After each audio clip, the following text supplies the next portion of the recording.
Change, the challenge of change.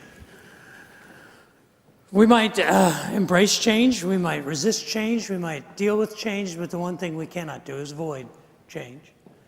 It's part of the fabric of our life. It's certainly a part of the fabric of the marketplace. If you are in an institution or in a business that is in the public sector, you realize that you have to change or you will fail. And change is as uncomfortable for institutions and organizations as it is for individuals.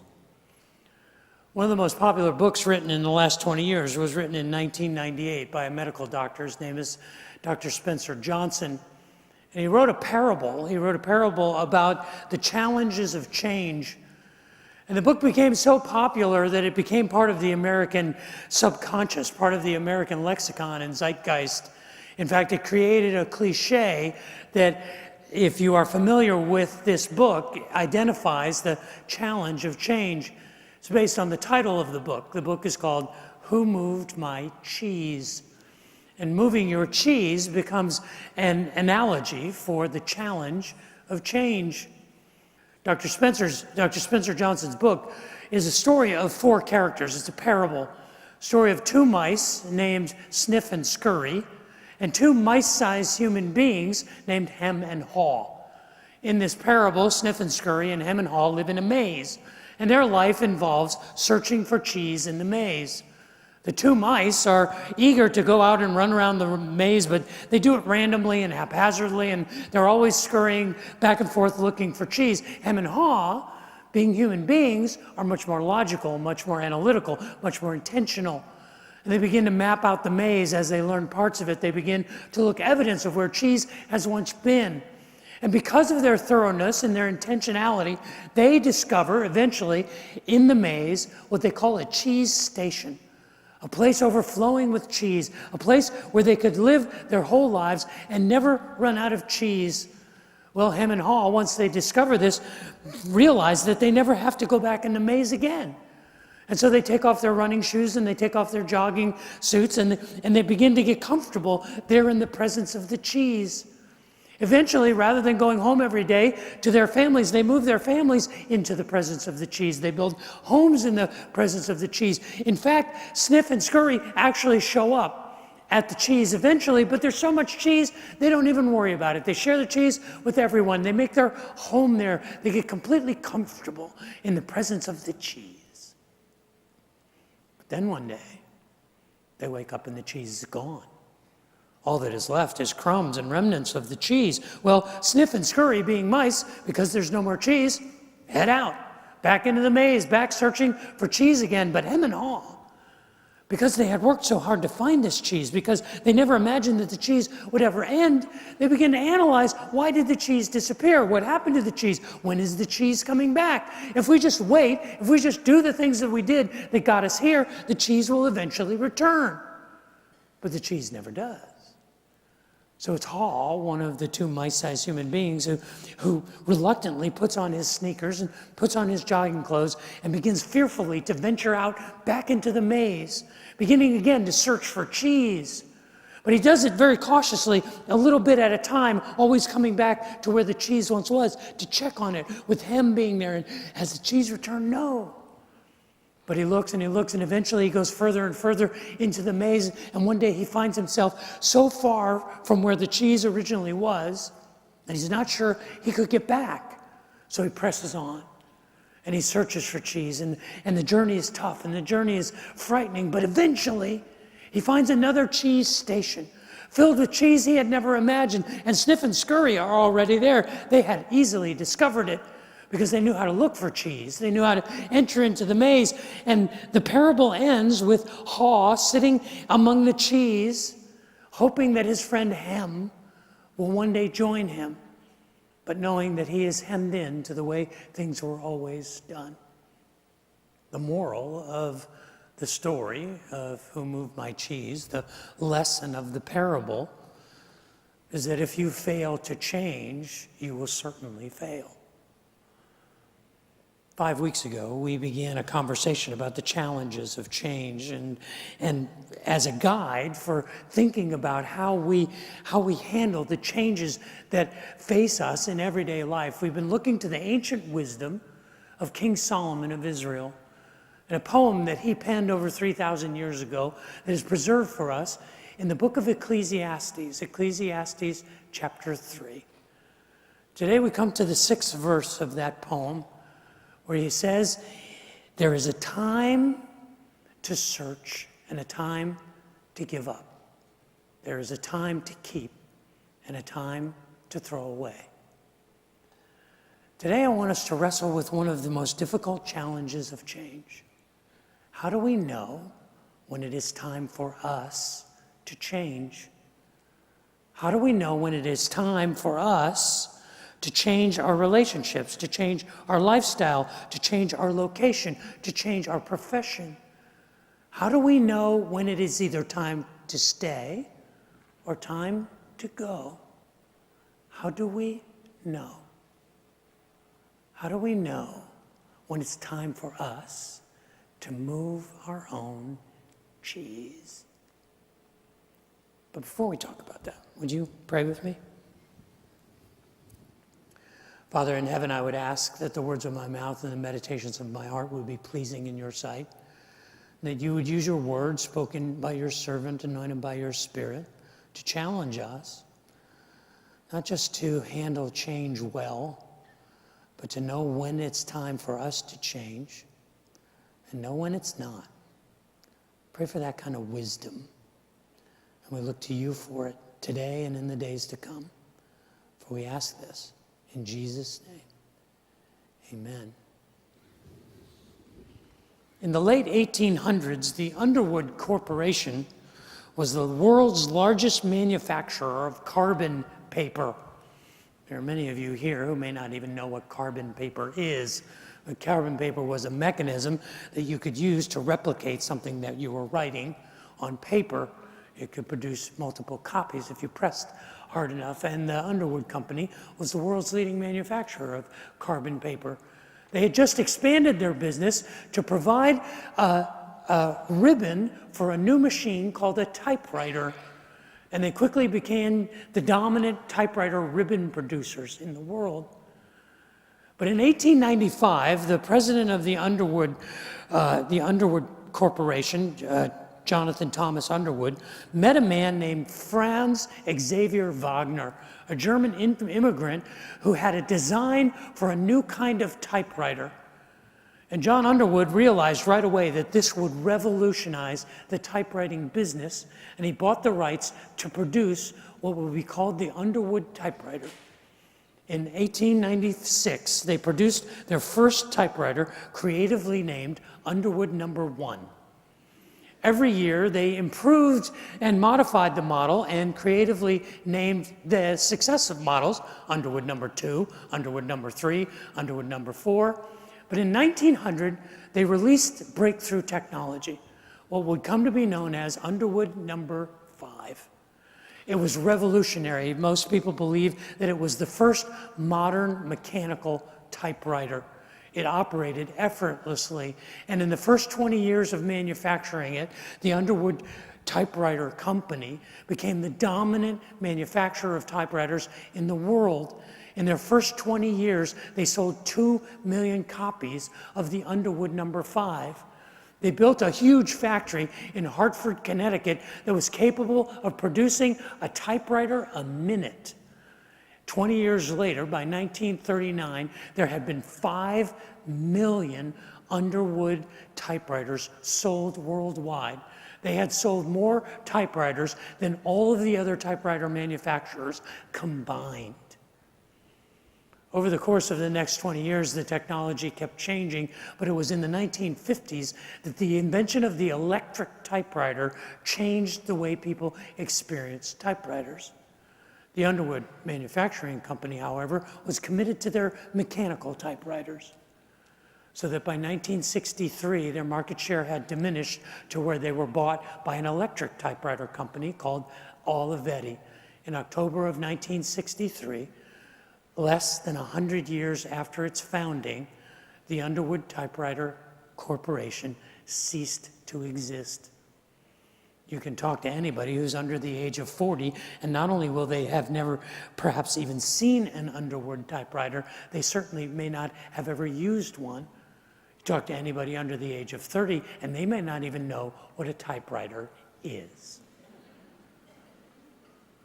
The reality is, in business, there are certain metrics, there are certain observations that you can make, there are certain statistical analyses and spreadsheets that you can create that tells you the movement of the markets. And if you are willing to be honest about the data, you can predict where the market is headed. You can stay ahead of the curve. And as long as you are willing to do that, you can remain relevant in the marketplace. While it's not a simple process, there are mechanisms for calculating how change has to take place in an institution or a business or an organization. But there are no such calculations for the deep personal changes that many of us are faced with over the course of our lifetime. How do we make the calculations that tell us whether or not it is time to begin a new career?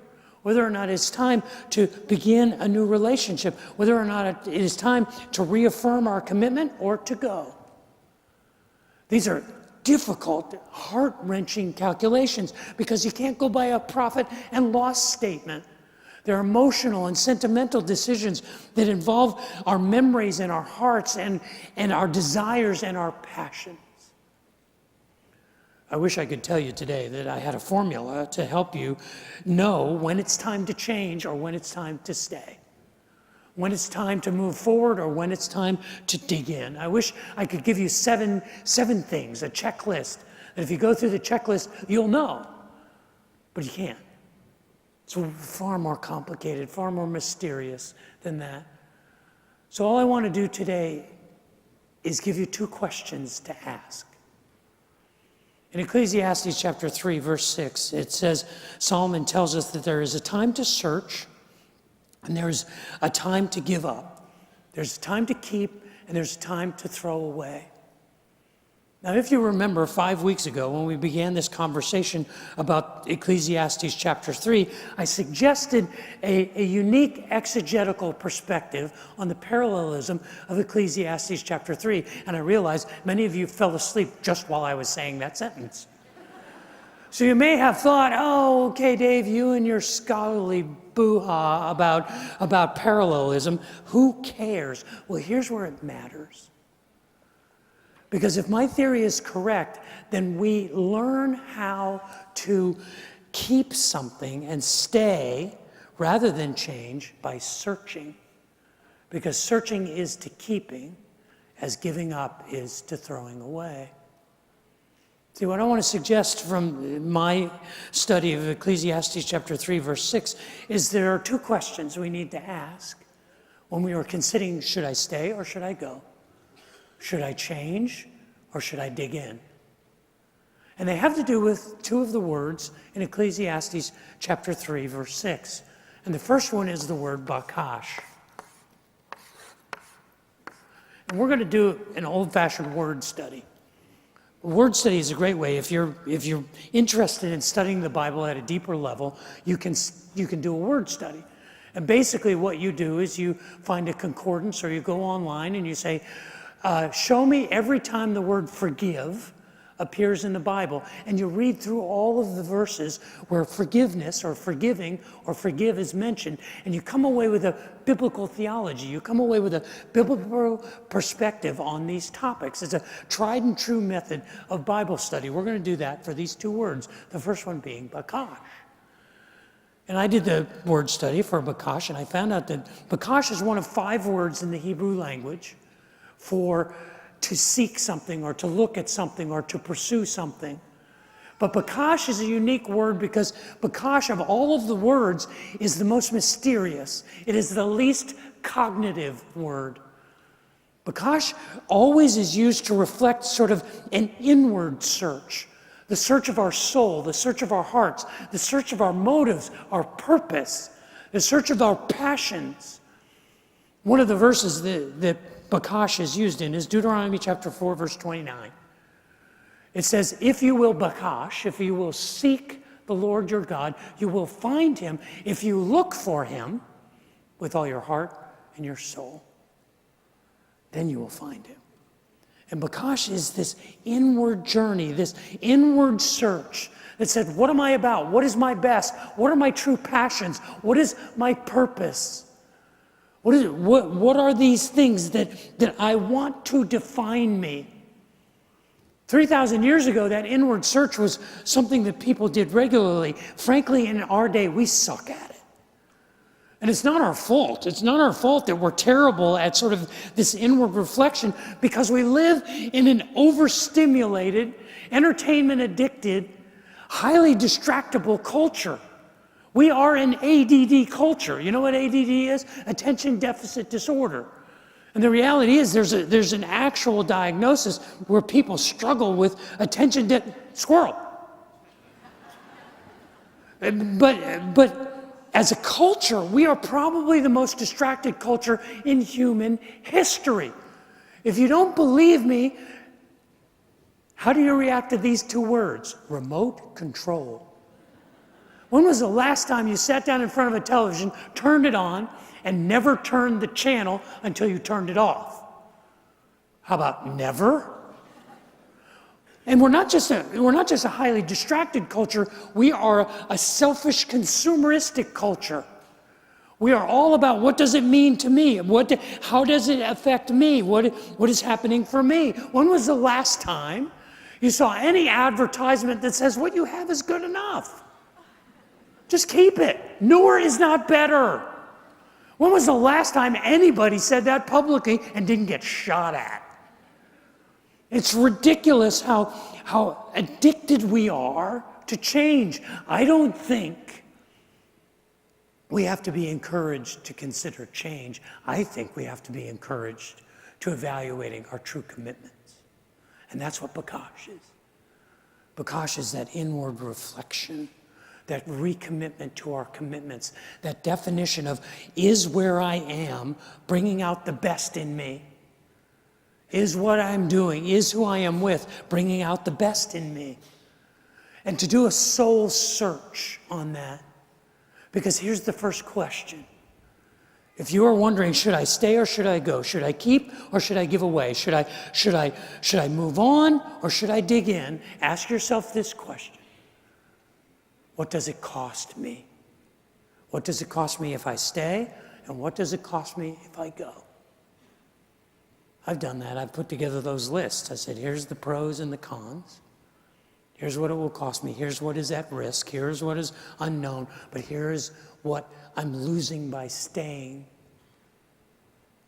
You see, searching does not mean leaving. I think sometimes searching means rededicating yourself. I tell young couples all the time, you don't get married up on a platform at an event. You get married every day.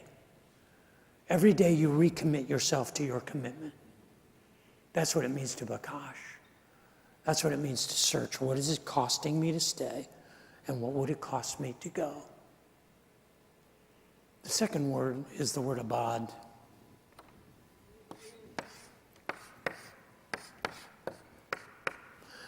Abad is a colorful word. Abad is a graphic word. If you do a word study of the word abad, you find out that it doesn't just mean to give up. It means to destroy. It means to ruin. It's abad is the noun form of the word abad is the Hebrew word for the devil. In fact, it is in all of the Semitic language, Akkadian, Ugaritic, Aramaic.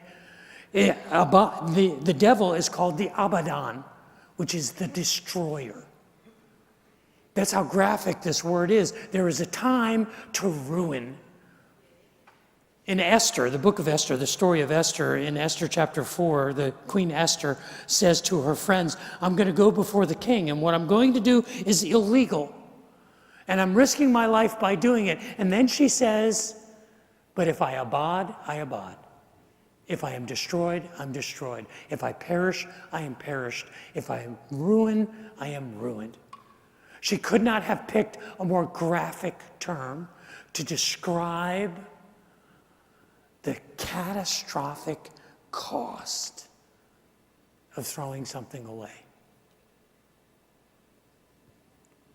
I have a reputation in my family, and it's not completely unfounded, but it is kind of unfair. I have a reputation of being the dad who loves trash. And I don't mean trash as in, watching TMZ or WWF. I mean, I love throwing stuff away. It is my solution for clutter in life. It's a 5-gallon trash bag. If the table is full of stuff that I don't know why it's here and it doesn't belong here, I can just sweep it into a bag and take it to the curb and it's out of here. And it's a beautiful solution to life, is just throw it away. And so as my children were growing up, when they couldn't find things, their first solution was, Dad must have thrown it out. And I just operated from a point of view of, that's my job. I love trash. I love throwing things away. Imagine how cluttered our life would be without me in it.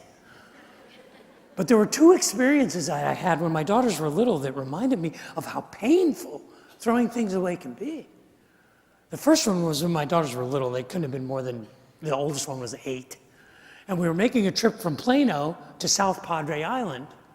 And we had bought them some new dolls, some new toys to play with in the minivan as we were driving down I-35. And I promised you, from the moment we pulled out of our driveway in Plano, they were fighting over these dolls.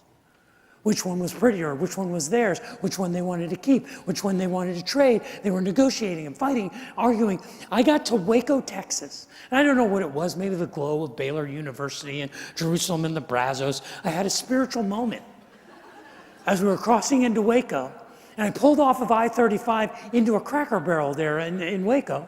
And I pulled around the back to where the dumpster was. And I got out of the car, walked around, slid the sliding door open, took the 3 dolls, walked around the car and threw them in the dumpster, slammed the door shut, got back on the highway and drove directly to South Padre Island. I do not recommend this as a parenting strategy. Because the whole rest of the way, you would have thought I strangled a puppy in front of them. They were fighting over these dolls. They could not make up their mind. They were better off without them. And you would have thought that I was a murderer. And it's a long way from Waco to South Padre Island. And they cried the whole way. The second time I experienced the pain of throwing something away with my daughters was when I threw away one of their insect projects. The school that my daughters went to, that my wife taught at, had this tradition in middle school. I forget what grade it was, but they had this spring bug project. You had to go out and you had to collect like 50 different insects. We lived in a house in Plano where we paid people to keep insects out.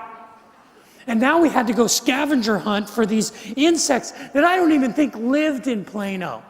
In fact, the most frustrating thing was some of my daughter's peers were very wealthy. And so they would make a trip to their mountain house in Colorado to collect these insects. Or they'd go to Belize and they'd come back with these purple and green, these amazing bugs. And we're crawling around a Walmart parking lot trying to find a grasshopper. So after our first daughter did it, and I don't remember whether it was my second or my third daughter's project, this was painful. I hated this project. This was academic torture. But we got to the week of the project, and I promise you, I don't remember this happening. But my suspicion is that the project was on the dining room table, and it was in a plastic bag, like a trash bag. And it was there with other things that didn't belong on the dining room table. So I was going to solve that problem by cleaning the dining room table. I have no memory of throwing away the bug project. All I remember was the catastrophic problem that it created because it was due in like 3 days. And I had just thrown out 3 months of crawling around the Walmart parking lot looking for bugs. If you're going to change, if you're going to say, okay, is it time for me to stay or is it time for me to go? Ask yourself a second question. What does it cost those around me? Because there's always a cost. Change always comes at a price. There have been times in my life where I have moved on from one place to another, and I had no idea the sorrow that we would leave behind. I didn't realize it was that big a deal if we left, but it was. Now, sometimes this is tricky because you can not make a change you need to because you're afraid that the people around you can't pay the price, that they're not strong enough to bear the burden of it. It's tough to measure, but you've got to ask yourself the question, what will it cost others if I stay? And what will it cost others if I go? See, I think what Ecclesiastes chapter 3, verse 6 is encouraging us to do is not to give up searching, but to search to find out whether or not we should stay. And to measure the pain, the abad, if we choose to throw away. To ask ourselves two questions. What will it cost me? And what will it cost others? Because change always has a price. It always comes at a cost. And Ecclesiastes chapter 3 says, searching is to keeping as giving up is to throwing away. The inner work and the pain that is associated with deciding to change or deciding not to has to be calculated in any personal decision.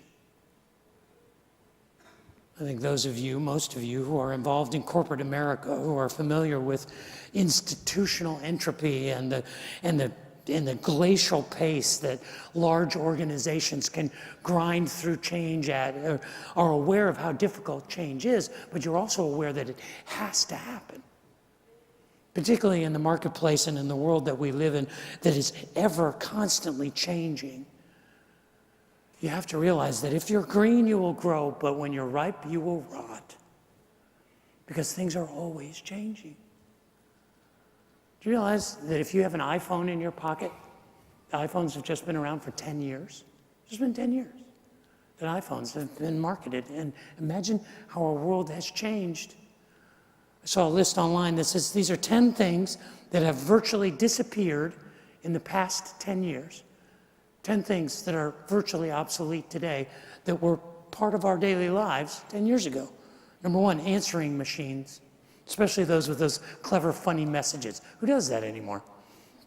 Carbon paper, that was gone for decades. Cassette tapes and mixtapes. How many of you make mixtapes for your Tinder dates now? Nobody. Payphones and phone booths. Where do you see those except in old movies? Dictionaries and encyclopedias. Wikipedia, people? Film cameras and developing photos. Record and video stores. How's your Blockbuster investment holding up right now? Yellow pages and address books. Cursive handwriting and handwritten letters. Thing of the past. And typewriters. There's a list of dozens of things that they're predicting will be non-existent 10 years from now. Here's just some of them. 10 things that will virtually disappear in the next 10 years. Checkbooks and cash. When was the last time you walked in to a grocery store and paid for cash for your groceries? Don't put me behind you in line if you're writing a check. Come on, people! You're writing a check, really? Can I have cash with that too? No! Newspapers, magazines, and library books. Within 10 years, distant memory. Maps and road atlases. Hard drives and desktop computers. Wires. Wristwatches. I don't know, I like mine. Xerox machines. Gas stations. There are people who actually believe that personal automobiles in the next 10 to 20 years will become non-existent. Paper, pens, and pencils. I don't know. Shopping catalogs and malls. We live in a world that is constantly changing, and I think what Dr. Spencer Johnson did in 1998 was he tapped into the zeitgeist of the American psyche and said, I know we don't like change, but if you want to succeed in the marketplace, if you want to succeed institutionally and in business, you have to embrace change. And his parable has the moral that says if you don't keep looking for cheese, the cheese will eventually disappear. So you should always be searching, always be looking. Throughout his book, Dr. Johnson shares 7 principles of change. He calls them the handwriting on the wall, and these are the 7 principles. Change happens, they keep moving the cheese. Number 2, anticipate change. Get ready for the cheese to move. Number 3, monitor change. Smell the cheese often so you know when it is getting old. Adapt to change quickly. The quicker you let go of old cheese, the sooner you can enjoy new cheese. Change in all capital letters. Move with the cheese. Enjoy change, or as I would say, embrace change. Savor the adventure and enjoy the taste of new cheese. And then his 7th principle, be ready to change quickly and enjoy it again because they keep moving the cheese. Change happens. We live in a constantly changing world, and the challenge of change is not whether or not it's going to happen, but what are we going to do about it? Will you embrace it? Will you deal with it? Will you resist it? The one thing we cannot do is avoid it. It is the challenge of change.